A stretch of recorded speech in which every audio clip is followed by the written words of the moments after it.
नमस्कार, मैं हूं आपका दोस्त हलवा नवाब और आप सबका खुला स्वागत है चौचक विश्लेषण। तो चलिए वक्त की बंदिशों को पार करते हुए आगे बढ़ते हैं और आज की ठलवागिरी चालू करते हैं।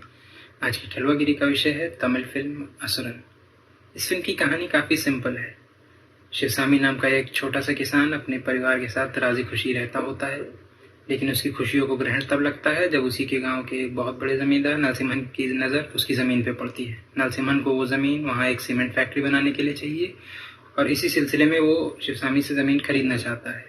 इस बात का विरोध शिवसामी का बड़ा बेटा मुरुगन करता है और ये विवाद आगे बढ़ जाता है। इसी विवाद के चलते नरसिम्हन मुरुगन को मरवा देता है, जिसके बाद शिवसामी की पत्नी डिप्रेशन में चली जाती है। शिवसामी का छोटा बेटा चिदम्बरम इस बात से बहुत नाराज़ होता है कि उसका बाप अपने बेटे की मौत का बदला नहीं ले रहा है और अपनी माँ की हालत देख के दिन ब दिन उसका गुस्सा बढ़ता ही जाता है। अपने भाई की मौत के 1 साल बाद वो नरसिम्हन का कत्ल कर देता है और अब नरसिम्हन की फैमिली चिदम्बरम और शिवसामी की पूरी फैमिली को मारने के लिए पीछे पड़ गई होती है।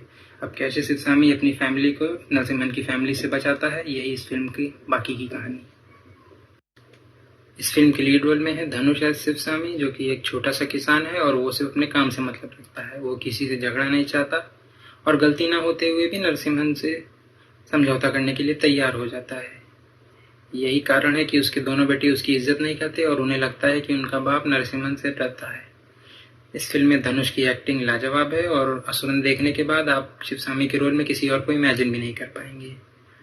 मैं तो ये भी कहूँगा कि this is not a movie by Dhanush the star but a movie by Dhanush the actor. Some people act the part, some people look the part. Dhanush does both of these things but he goes one step further, he lives the part. और एक actor के लिए इससे बेहतरीन चीज़ और कुछ नहीं हो सकती। इस फिल्म में एक सीन है जब धनुष को अपने बेटे मुरुगन की म्यूटिलेटेड बॉडी मिलती है और उसे देखते ही वो दहाड़ मार के रोने लगता है और उस सीन में आप भी अपने आंसू नहीं रोक पाएंगे। इसके अलावा एक फिल्म में एक बेसिकली एक ह्यूमिलिएशन सीन है जहां धनुष को सारे गांव वालों के पैर पड़ने रहते हैं ताकि वो अपने बेटे को जेल से छुड़ा सके। इस सीन को करने के लिए काफ़ी हिम्मत चाहिए दोस्तों, और धनुष के अलावा शायद विजय सेतुपति ही है जो ये हिम्मत कर सकते थे। धनुष के अलावा इस फिल्म में पचाईअम्मा का किरदार निभाया है मंजू वॉरियर ने, जो धनुष की बीवी बनी है। ये उनका कॉलीवुड में डेब्यू है और उन्होंने अपने रोल को बहुत बखूबी निभाया है।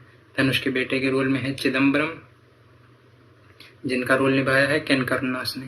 केन करुणास के हिस्से में कुछ अच्छे डायलॉग्स भी आए हैं, जैसे एक बार जब वो अपने कुत्ते के मरने पे दुखी होता है तो उसकी माँ उसे समझाती है कि बेटा दुखी मत हो, एक कुत्ता तो जिंदा है। तो वो अपनी माँ को बताता है कि क्या अगर आपका एक बेटा मर जाए तो भी आप यही सोचती कि एक बेटा मर गया, चलो दूसरा तो जिंदा है। Ken Karuna as Chidambaram has shown quite promising talent. वो अपने बाप की इज्जत नहीं करता और उसकी आंखों में अपने बाप के लिए कंटेम्प्ट साफ दिखाई देता है, जो इस फिल्म के काफ़ी सीन में विजिबल है। जब वो और उसका बाप जंगल में शिकारियों से बच रहे होते हैं तो कई बार अपने बाप को कहता है कि तुम अपना देखो, मैं अपने आप को बचा लूँगा, मुझे तुम्हारे प्रोटेक्शन की ज़रूरत नहीं है। इसके अलावा तीजे अरुणाचलम प्रकाश राज ने इस फिल्म में अपने लिमिटेड स्क्रीन टाइम में काफ़ी अच्छा काम किया है।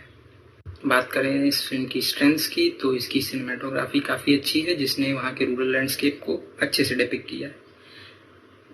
इसके अलावा इस फिल्म का रियलिस्टिक पोर्ट्रेयल, इसकी स्टोरी टेलिंग और डायरेक्शन, जिसका सारा क्रेडिट जाता है वेट्रीमारन को। एक सिंपल सी स्टोरी को इतने एंगेजिंग और इंट्रीगिंग वे में दिखाना हर डायरेक्टर की बस की बात नहीं है। मैं तो यहाँ तक कहूँगा कि this film is not about the story but about the story telling. ये फिल्म बेसिकली तो एक सर्वाइवल ड्रामा है, लेकिन लैंड ग्रैबिंग और कास्ट ऑपरेशन जैसे इश्यूज़ को भी टच करती है।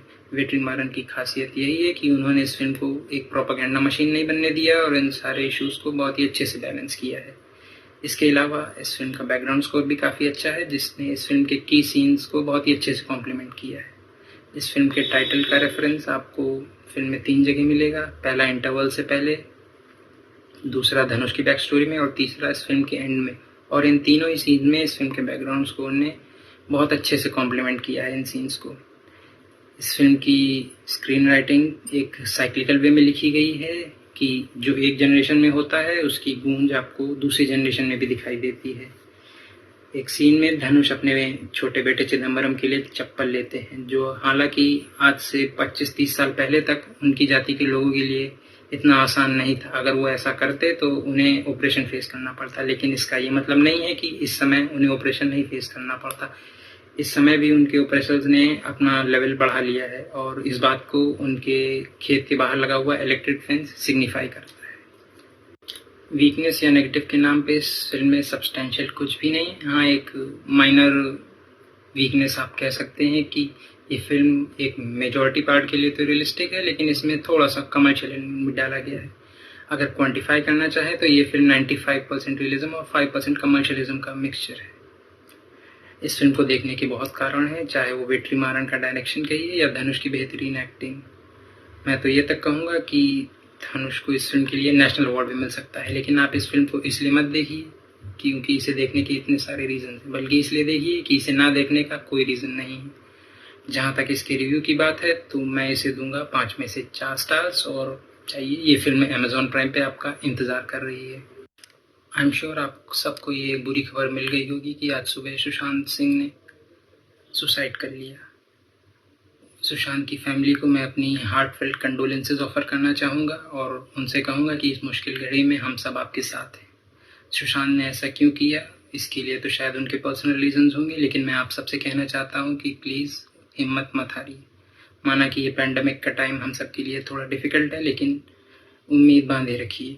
कियानू रीव्स से एक टॉक शो में पूछा गया था कि what do you think happens when we die, जिस पे कियानू का आंसर था कि the people who love us will miss us. तो प्लीज़ ज़िंदगी से हार मत मानिए, उनके लिए ज़िंदा रहिए जो आपसे प्यार करते हैं।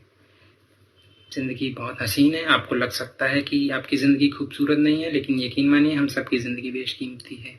और एक बात याद रखिए कि the most important thing in life is life itself. Never lose hope, stay strong, be brave and keep on living. इसी के साथ ये ठलुआगिरी आज की समाप्त होती है। मिलते हैं अगली बार, तब तक के लिए रब राखा।